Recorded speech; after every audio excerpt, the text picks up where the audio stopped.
everyone is having a wonderful day. So today I thought that I would do something a little bit different, and I'm going to basically do a comprehensive summary of each chapter of the book Muhammad, peace be upon him, his life based on the earliest sources by Martin Links.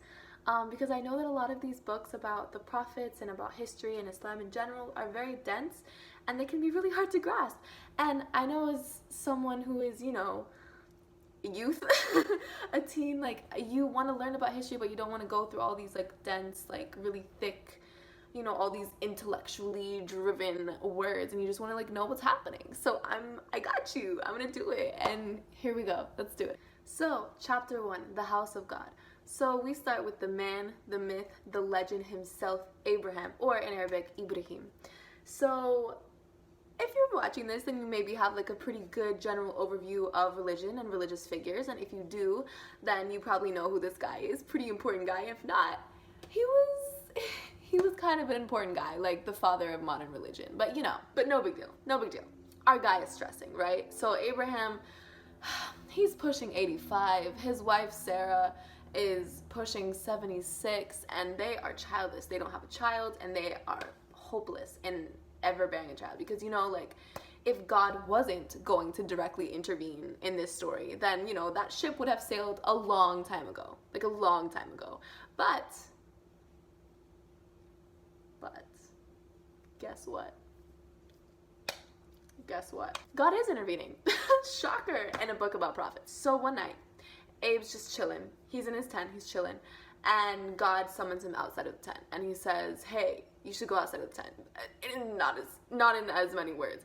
And so Abraham goes out of the tent, and so God's basically like, look towards heaven and count the stars if thou are able to number them. Okay, God, count the stars, definitely, yeah.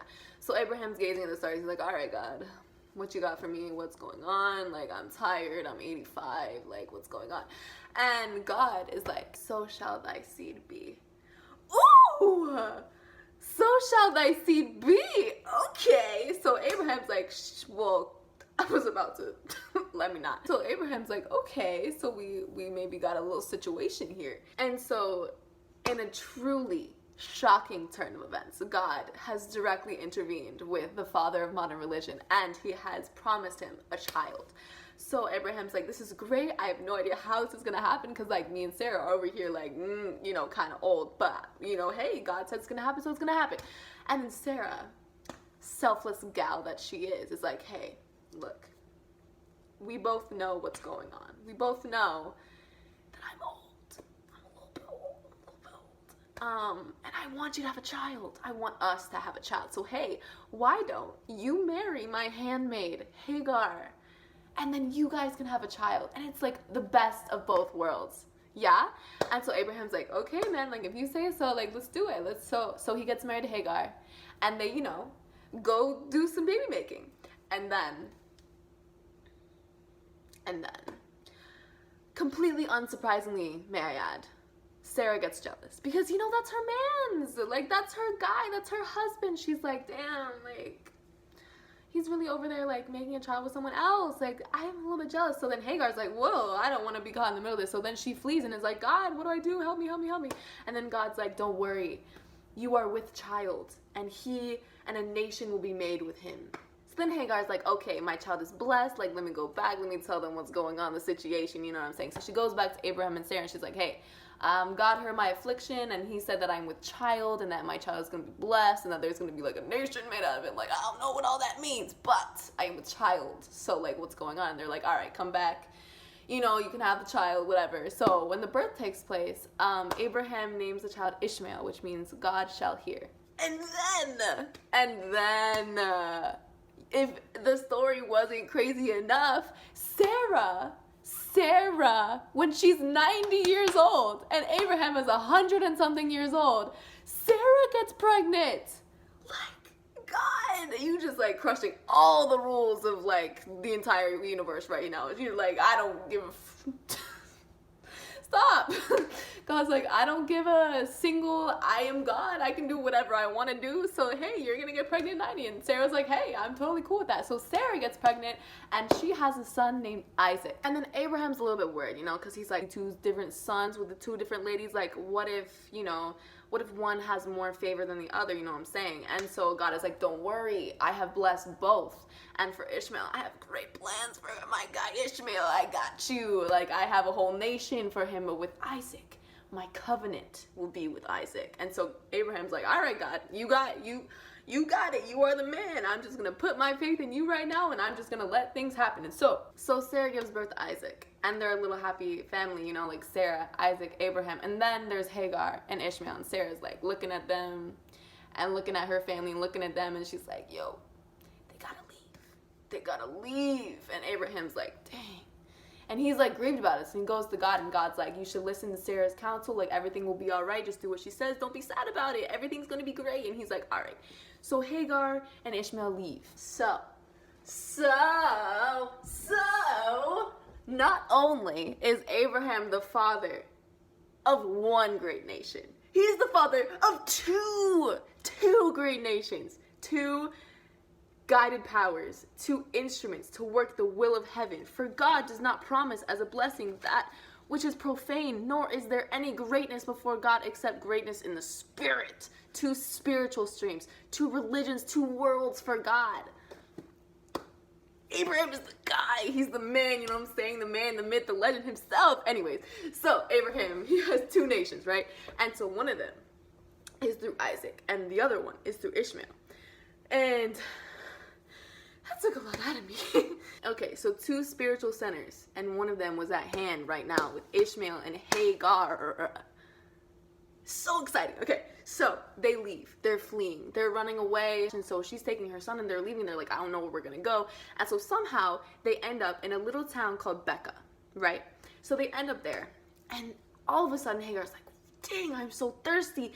And then she's looking at Ishmael, and Ishmael is so thirsty, poor little baby boy. And they're like, oh my God, what are we gonna do? We're so thirsty, we don't want to die, you know? So Hagar, she goes up to one rock, so one like looking place, and she's like looking, and she's frantically searching for any type of water, any type of anything, and she doesn't see anything.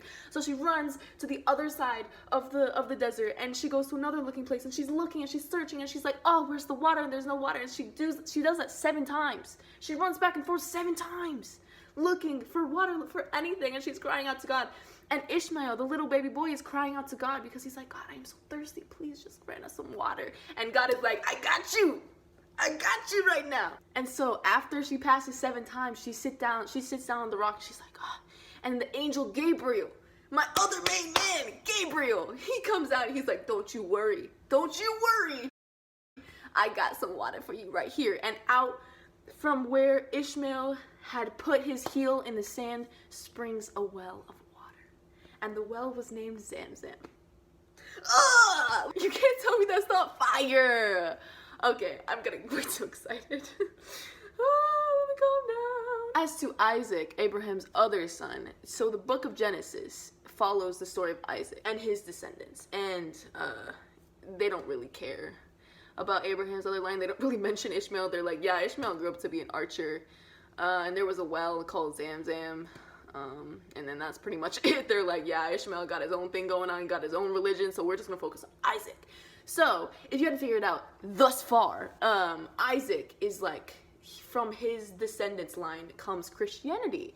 And Ishmael's line has Islam. And that is the two spiritual streams from which Abraham, the father of modern religion, has birthed. Why do I say it like that? Yeah, so very exciting stuff. So after Hagar and Ishmael reach their destination, their holy place, Abraham comes to visit them. And God is like, yo, this is about to be the spot.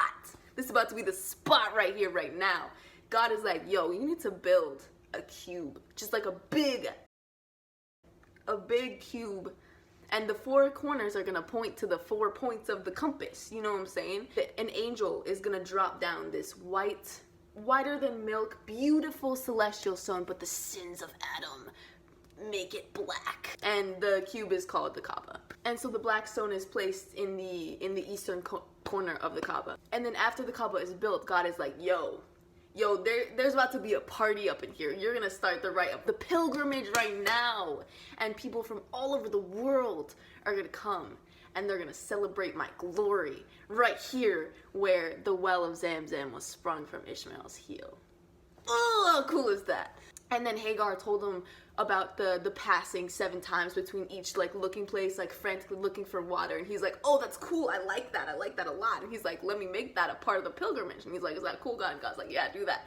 And so then now pilgrims, when they go on hajj, which is the spiritual journey to the Kaaba that every Muslim, if he or she is able to go, must make as part of their religious journey. And there's chapter 1.